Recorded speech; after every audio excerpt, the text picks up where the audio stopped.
आज हामी accounting assumption and principal पढ्न गइरहेका छौँ।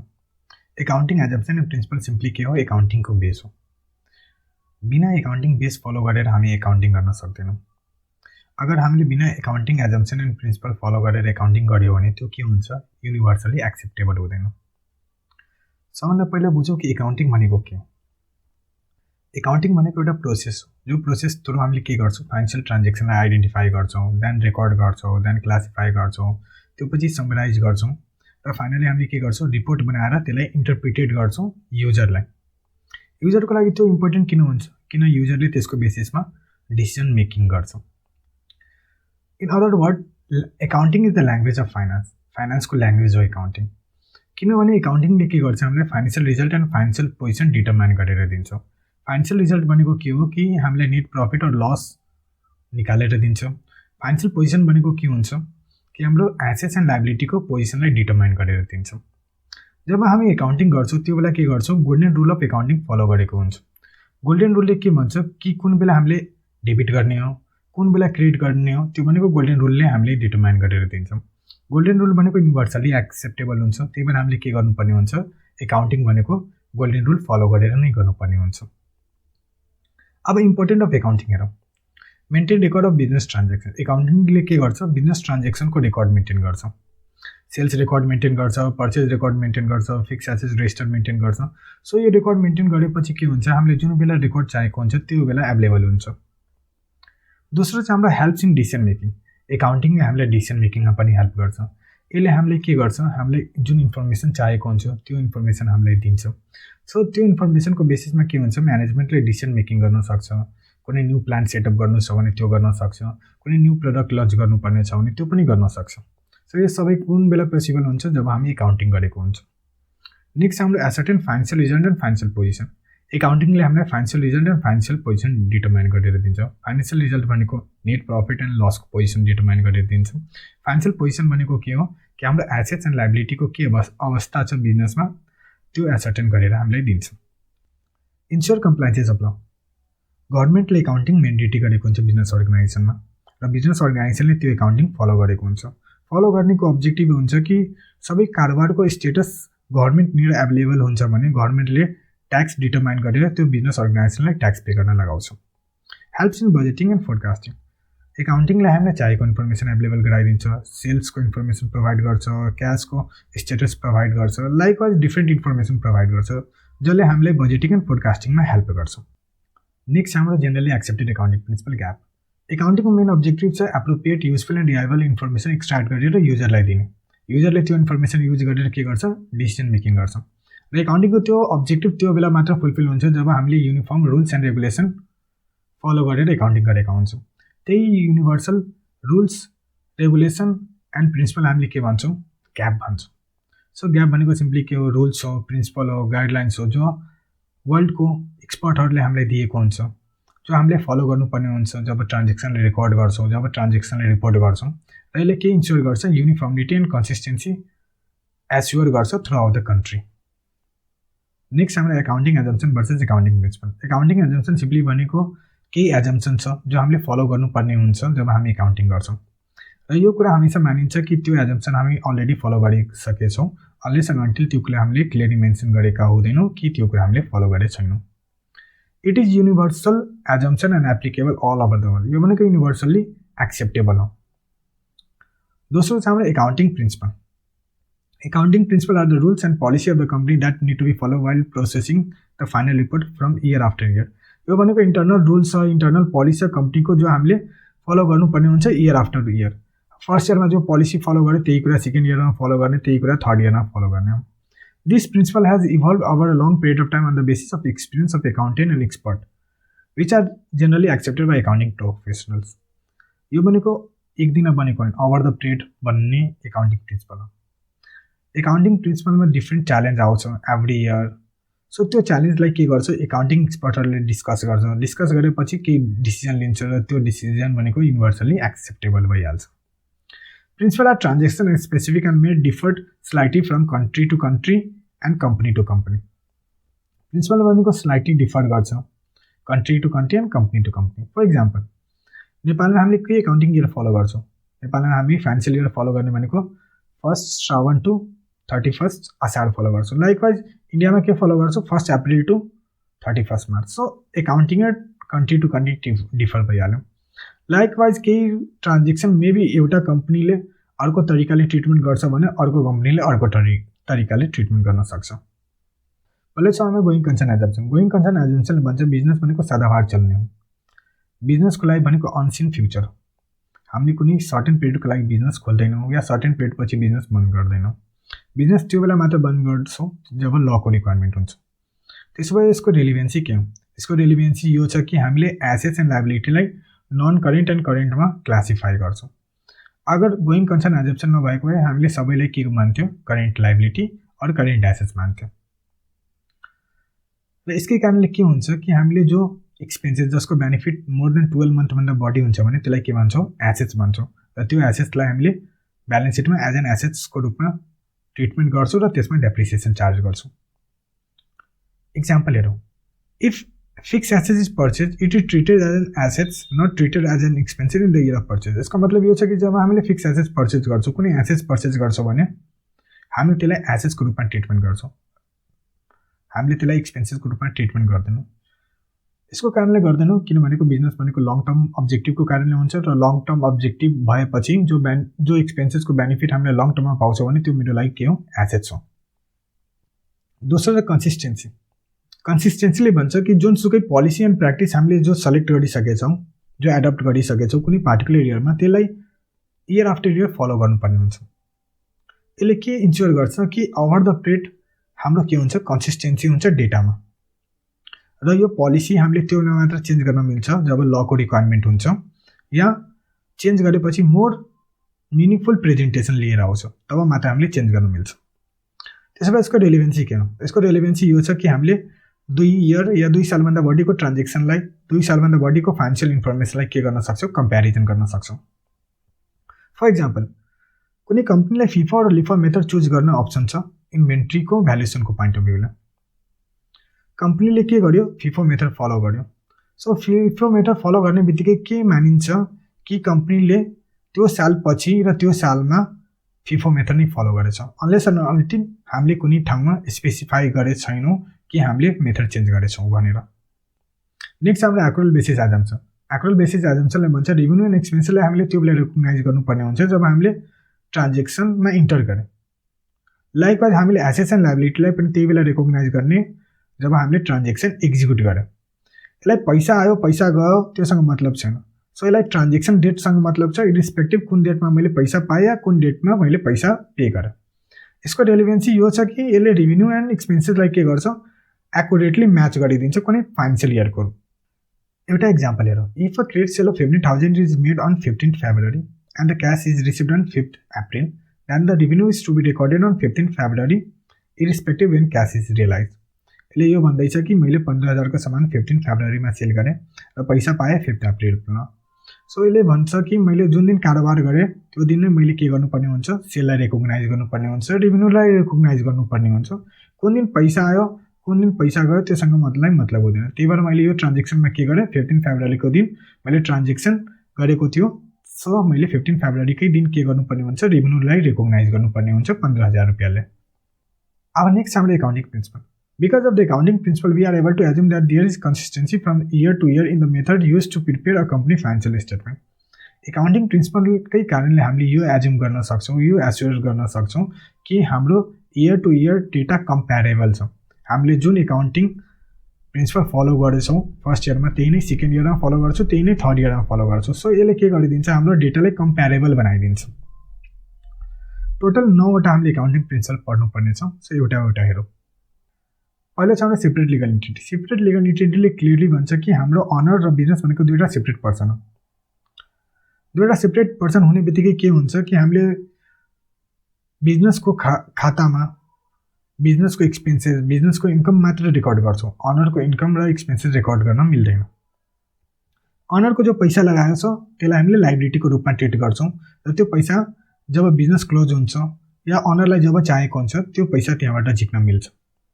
त्यही भएर के गर्छौँ? हामीले अनरको पर्सनल एक्सपेन्सेसलाई हामीले बिजनेस एक्सपेन्सेस ट्रिट गर्दैनौँ र त्यसलाई हामीले के गर्छौँ? ड्रइङको रूपमा ट्रिटमेन्ट गर्छौँ र क्यापिटलबाट रिड्युस गर्छौँ। फर इक्जाम्पल आर्यले एउटा बिजनेसमा 1 लाख रुपियाँ लगायो। सो 1 लाख लगाउने बित्तिकै त्यसलाई इन्भेस्टमेन्टको रूपमा ट्रिटमेन्ट गर्न मिल्दैन, त्यसलाई के गर्नुपर्छ, लायबिलिटीको रूपमा ट्रिटमेन्ट गर्नुपर्छ र त्यो लायबिलिटीलाई, त्यो इन्टर्नल लायबिलिटीलाई हामी के भन्छौँ, क्यापिटल भन्छौँ। र यो कन्सेप्ट त्यो बेला मात्र एप्लिकेबल हुन्छ जब हामी सेपरेट लिगल एन्टिटी मान्छौँ, जब हामी अनर र बिजनेसलाई सेपरेट मान्छे मान्छौँ। दोस्रो चाहिँ हामीले money measurement principle. Money measurement प्रिन्सिपलले यो कुरा भन्छ कि त्यो ट्रान्जेक्सनलाई मात्र बुक्स अफ एकाउन्टमा रेकर्ड गरेर जुन ट्रान्जेक्सनलाई हामीले पैसामा मेजर गर्न सक्छौँ, जुन ट्रान्जेक्सनलाई पैसामा मेजर गर्न मिल्दैन त्यो ट्रान्जेक्सनलाई बुक्समा रेकर्ड गर्न मिल्दैन। For example, death of any employee, strike भयो, डिस्प्युट भयो बिजनेस अर्गनाइजेसनमा, त्यो सबै कुरालाई हामीले बुक्स अफ एकाउन्टमा रेकर्ड गर्न मिल्दैन। Although that may be very much important for the organisation, त्यो धेरै इम्पोर्टेन्ट हुनसक्छ बिजनेस अर्गनाइजेसनको लागि, बट त्यसलाई हामीले पैसामा मेजर गर्न सकेनौँ भने हामीले त्यसलाई बुक्स अफ एकाउन्टमा रेकर्ड गर्न मिल्दैन। र सबै ट्रान्जेक्सनलाई हामीले के गर्नुपर्ने हुन्छ, लोकल करेन्सीमा रेकर्ड गर्नुपर्ने हुन्छ। नेपालमा भयो भने नेपालीज करेन्सीमा, इन्डियामा भयो भने इन्डियन करेन्सीमा, अगर अमेरिकामा भयो भने USD-मा। For example, sale of goods to mister Mohan ₹10,000 is recorded as this is a monetary transaction. 10,000को मैले सामान बेचेँ मोहनलाई, सो मैले यसलाई के गरेँ, बुक्स अफ एकाउन्टमा रेकर्ड गरेँ। किन गरेँ, किनभने मैले यसलाई पैसामा मेजर गर्न सक्छु। However in case of death of mister Mohan the same would not be recorded being a non monetary transaction. अब मोहन मेरो कस्टमर छ, त्यसको डेट भयो भने मैले त्यसलाई बुक्स अफ एकाउन्टमा इन्टर गर्न मिल्दैन, रेकर्ड गर्न मिल्दैन। किनभने यो non monetary transaction. Although that may be very much important for the organisation, important हुनसक्छ, मेरो एउटा कस्टमर कम भयो, सो मेरो लागि इम्पोर्टेन्ट हुनसक्छ, बट मैले यसलाई बुक्स अफ एकाउन्टमा रेकर्ड गर्न मिल्दैन किनभने मैले यसलाई पैसामा मेजर गर्न सक्दिनँ। नेक्स्ट छ मेरो accounting period principle. Accounting period प्रिन्सिपलले भन्छ बिजनेसको लागि भनेको इन्फाइनाइट हो, अनसिन फ्युचर हो बिजनेसको। सो हामीले त्यति दिन वेट गर्न सक्दैनौँ कुनै बिजनेसको प्रफिट या नुकसान डिटरमाइन गर्न या एसेट्स एन्ड लायबिलिटीको पोजिसनलाई एसर्टेन गर्न।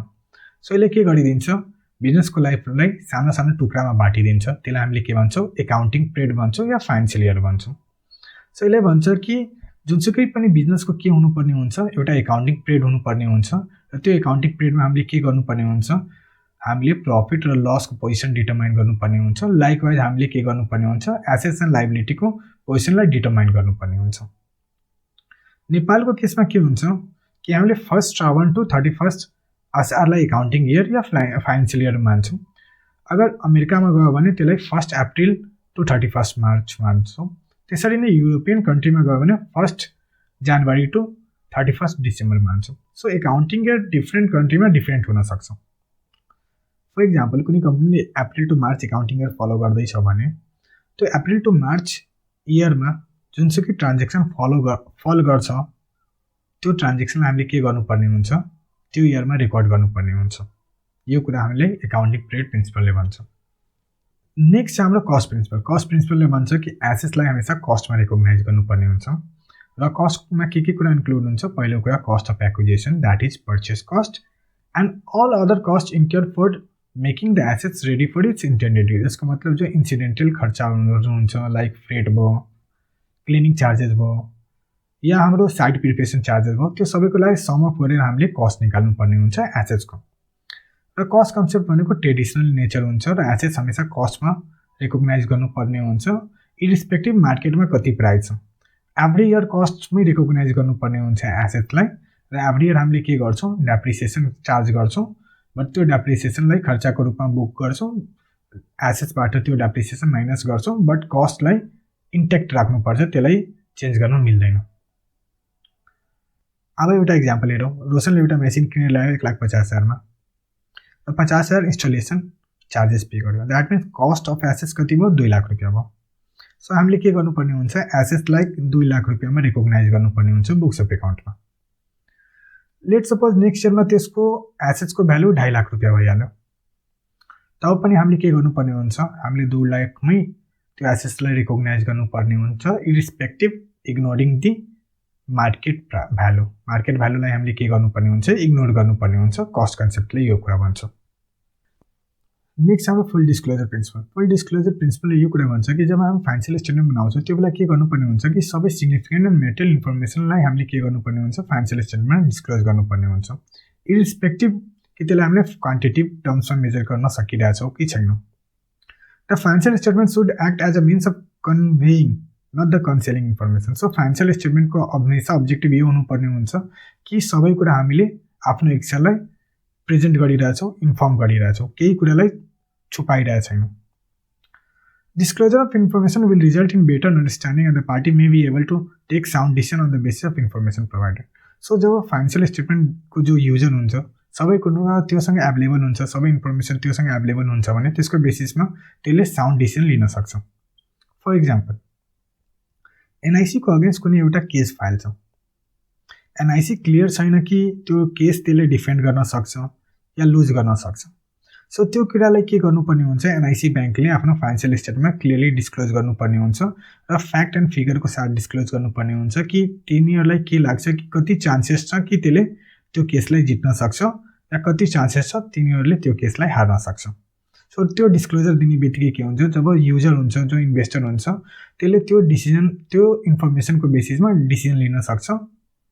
नेक्स्ट हाम्रो मेटालिटी प्रिन्सिपल। मेटालिटी प्रिन्सिपलले भन्छ कि त्यो ट्रान्जेक्सनलाई मात्र डिस्क्लोज गरेर जो मेटेरियल छ, जो रेलिभेन्ट छ युजरको पोइन्ट अफ भ्यूले, अननेसेसरी इन्फर्मेसन, इरेलिभेन्ट इन्फर्मेसनलाई फाइनेन्सियल स्टेटमेन्टमा डिस्क्लोज नगर, त्यसले फाइनेन्सियल स्टेटमेन्टलाई लेन्दी बनाइदिन्छ। र कुन इन्फर्मेसन मेटेरियल छ, कुन इन्फर्मेसन इमेटेरियल छ, त्यो भनेको प्रोफेसनल जजमेन्ट लगाउनु पर्ने हुन्छ। फर इक्जाम्पल, सिजी ग्रुप एउटा मल्टिमिलियन कम्पनी हो, त्यसले 15,000 को एउटा प्रिन्टर किन्यो। सो प्रिन्टर किन्ने बित्तिकै के हो, त्यसको लागि भनेको 5 साल हुन्छ नर्मली, र त्यसलाई हामीले एज एन एसेट्स बुक गर्न सक्छौँ। बट सिजी ग्रुप मल्टिमिलियन कम्पनी हुने बित्तिकै त्यसको लागि 15,000 म्याटर गर्दैन। सो सिजी ग्रुपसँग एउटा अप्सन दिएछ मेटालिटी प्रिन्सिपलले कि त्यसलाई एज एन एक्सपेन्सेस बुक गर्न सकोस्। वेर सानो तिनो कम्पनी छ जसको 2 लाख 3 लाख टर्नओभर छ भने त्यसको लागि के हो, 15,000 म्याटर गर्छ।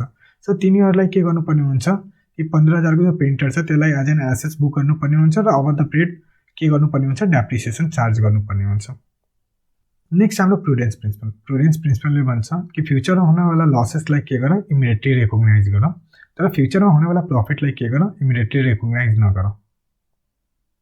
यसको अब्जेक्टिभ यो छ कि हामीले प्रफिटलाई ओभरस्टेट गर्ने होइन, हामीले प्रफिटलाई बढी चढाएर देखाउने होइन। Record a transaction or assets when it is certain and record an expenses transaction or liability when it is probable. यसले यो भन्दैछ कि जब हाम्रो एसेट्स हुन्छ या रेभिन्यू हुन्छ त्यो बेला मात्र रेकर्ड गर जब त्यो कन्फर्म छ, सर्टेन छ, तर एक्सपेन्सेस या लाइबिलिटीलाई त्यो बेला रेकर्ड गर जब प्रोभेबल छ। प्रोभेबल भनेको मोर देन 50% चान्स छ भने हामीले त्यसलाई के गर्नुपर्ने हुन्छ, त्यसलाई इमिडिएटली रेकग्नाइज गर्नुपर्ने हुन्छ बुक्स अफ एकाउन्टमा।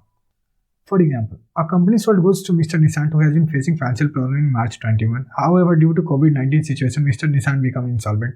As a result, the company should make a provision for doubtful debt in the books of account in financial year 2021 itself, as it is probable that the whole amount would not be recovered.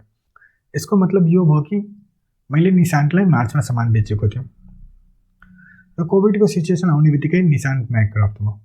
So हामीसँग indication त मार्चमै थियो नि, जब मैले सामान बेचेको थियो त्यो बेला मलाई थाहा थियो कि निशान्तले फाइनेन्सियल प्रब्लम फेस गर्दैछ। सो मेरो लागि के गर्नुपर्ने हुन्छ, हाम्रो बुक्स अफ एकाउन्टमा मैले मार्चमै त्यसलाई प्रोभिजन बनाउनु पर्ने हुन्छ, provision for doubtful debt. Indication पछि कन्फर्म भयो तर इन्डिकेसन त मार्चमै थियो, त्यही भएर मैले मार्चमै प्रोभिजन फर डाउटफुल डेट बनाउनु पर्ने हुन्छ। नेक्स्ट हाम्रो म्याचिङ प्रिन्सिपल। म्याचिङ प्रिन्सिपलले के भन्छ, जब हामीले इन्कम रेकग्नाइज गर्छौँ भने रिलेटेड एक्सपेन्सेसलाई पनि सेम पिरियडमा रेकग्नाइज गर्नुपर्ने हुन्छ।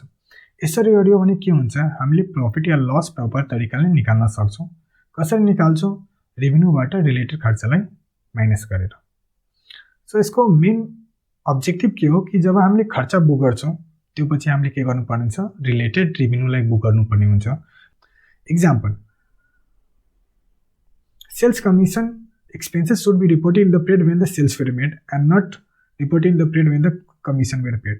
यसको मतलब यो छ कि जब मैले सेल्स गरेँ त्यही बेला के गर्नुपर्ने हुन्छ, सेल्स कमिसनलाई पनि रेकग्नाइज गर्नुपर्ने हुन्छ, रिस्पेक्टिभ मैले कहिले पेमेन्ट गरेँ त्योसँग मलाई मतलब हुनु हुँदैन। मैले 1 लाखको सेल गरेँ र 5% कमिसन 5,000 पे गरेँ, द्याट मिन्स मैले के गर्नुपर्ने हुन्छ, 1 लाखलाई रेभिन्यू रेकग्नाइज गर्यो भने 5,000लाई इमिडिएटली खर्चाको रूपमा रेकग्नाइज गर्नुपर्ने हुन्छ। लाइकवाइज हामीले प्रिपेड एक्सपेन्सेस या डेप्रिसिएसन म्याचिङ कन्सेप्ट फलो गरेर नै चार्ज गर्छौँ। नेक्स्ट हाम्रो dual aspect principle. Dual aspect प्रिन्सिपलले भन्छ कि जुनसुकै ट्रान्जेक्सनमा दुईवटा एस्पेक्ट इन्भल्भ हुन्छ। पहिलो हुन्छ डेबिट र दोस्रो हुन्छ credit.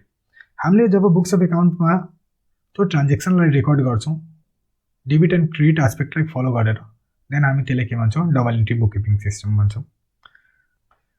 Due to this principle, the two sides of balance sheet are always equal because each transaction affect either assets or liability or capital or any two of them. यही प्रिन्सिपलको कारणले के हुन्छ, हाम्रो ब्यालेन्स सिट हमेसा tally हुन्छ। हाम्रो balance सिटको asset side हमेसा लाइबिलिटी एन्ड क्यापिटल साइडसँग इक्वल हुन्छ। किन हुन्छ? किन त्यो ट्रान्जेक्सनले आइदर एसेट साइडलाई एफेक्ट गरेको हुन्छ, या लाइबिलिटी साइडलाई गरेको हुन्छ, या क्यापिटल साइडलाई गरेको हुन्छ, या एनी टू अफ द साइडलाई गरेको हुन्छ। The following equation will always hold good at any point of time. Assets is equal to liability plus capital. So in any case, जब हामी dual aspect principal follow गरेको हुन्छौँ भने हाम्रो assets is equal to liability and capital जुनसुकै बेला पनि यो equation सही हुन्छ। Example, Adiya started business with cash ₹1 lakh. It increases cash in asset side and capital in capital and liability side by ₹1 lakh. यसको मतलब यो छ कि आदियाले बिजनेस स्टार्ट गर्यो ₹1 लाख लगाएर। सो 1 लाख लगाउने बित्तिकै के हुन्छ, हाम्रो एसेट साइडमा क्यास बढ्यो 1 लाखले, र लाइबिलिटी एन्ड क्यापिटल साइडमा के भयो, क्यापिटल 1 लाखले बढ्यो। That means assets 1 lakh is equal to capital 1 lakh plus liability 0। 1 lakh is equal to 1 lakh हाम्रो के भयो, होल्ड गुड्स गर्यो। अब एउटा इक्जाम्पल हेरौँ जहाँ हामीले पुरै एकाउन्टिङ प्रिन्सिपललाई कभर गरेका छौँ। Riya has requested Asmita to assist her in identifying the accounting principle from the data gathered by her for the transaction that she has executed for the financial year 2021. Riya has incorporated an entity namely Riya and Company. Riya ले एउटा company खोल्यो जसको नाम छ Riya and Company. She has invested ₹1 lakh in the company. Riya ले 1 लाख रुपया कंपनीमा लगायो। She has purchased a medical equipment of 50,000. Riya ले 50,000 को मेडिकल इक्विपमेन्ट परचेज गर्यो। She has treated several patients and earned ₹25 lakh in financial year 2021. रियाले के गर्यो, several पेसेन्टलाई ट्रिट गरेर 25 लाख रुपियाँ कमायो। She has also incurred office rent 3,60,000। रियाले 3,60,000 अफिस रेन्ट पे गर्यो। She expect to have some doubtful debt अफ 15,000 as one of the customer has become insolvent. रियालाई लाग्छ कि 15,000 को बराबरको पैसा डुब्नवाला छ, किन एउटा कस्टमर के हो, इन्सल्भेन्ट भइहालेछ। अब हेर एकाउन्टिङ प्रिन्सिपल कसरी लगाउने यो ट्रान्जेक्सनमा। पहिलो छ रिया एन्ड कम्पनी। हामीले पढेका थियौँ सेपरेट लिगल इन्टिटीले भन्छ रिया र रिया एन्ड कम्पनी भनेको दुईवटा सेपरेट पर्सन हो। सो हाम्रो के हुन्छ, यहाँ separate legal entity principle apply हुन्छ। Investment of ₹1 lakh, purchase a medical equipment of 50,000, office rent of 3,60,000, provision for doubtful debt 15,000, revenue of 25 lakh. यो के हो, हाम्रो लागि डुअल एस्पेक्ट हो। किन हामीले जब जर्नल एन्ट्री पास गर्छौँ भने एउटा एकाउन्टलाई डेबिट गर्छौँ भने अर्को एकाउन्टलाई क्रेडिट गर्नै पर्छ। Purchase of medical equipment for ₹50,000, यहाँ के हुन्छ, कस्ट प्रिन्सिपल एप्लाई हुन्छ। कस्ट प्रिन्सिपलले के भन्छ कि एसेट्सलाई कस्टमा रेकग्नाइज गर। मेडिकल इक्विपमेन्ट मेरो लागि के हो, एसेट्स हो। एसेट्स हुने बित्तिकै मैले के गर्नुपर्ने हुन्छ, कस्टमा रेकग्नाइज गर्नुपर्ने हुन्छ। सो मेडिकल इक्विपमेन्टलाई म के गर्छु, 50,000मा रेकग्नाइज गर्छु एज एन एसेट्स।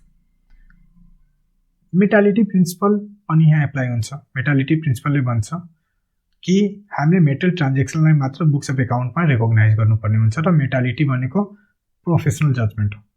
अब मेरो रेभेन्यू कति छ, 25 लाखको छ, र 25 लाख भएको रेभेन्यूलाई 25 लाख भएको रेभेन्यू भएको बिजनेसको लागि 50,000 धेरै नै म्याटर गर्छ। सो मैले के गर्नुपर्ने हुन्छ, 50,000लाई एज एन एसेट्स नै रेकग्नाइज गर्नुपर्ने हुन्छ। मैले यसलाई एक्सपेन्सिभ गर्न मिल्दैन। नेक्स्ट छ recognising office rent of ₹3,60,000। So matching principle यहाँ एप्लाई हुन्छ। म्याचिङ प्रिन्सिपल किन एप्लाई हुन्छ, म्याचिङ प्रिन्सिपलले भन्छ कि जति मैले आम्दानी कमाएँ त्यो बराबरको खर्च बुक गर्नुपर्ने हुन्छ।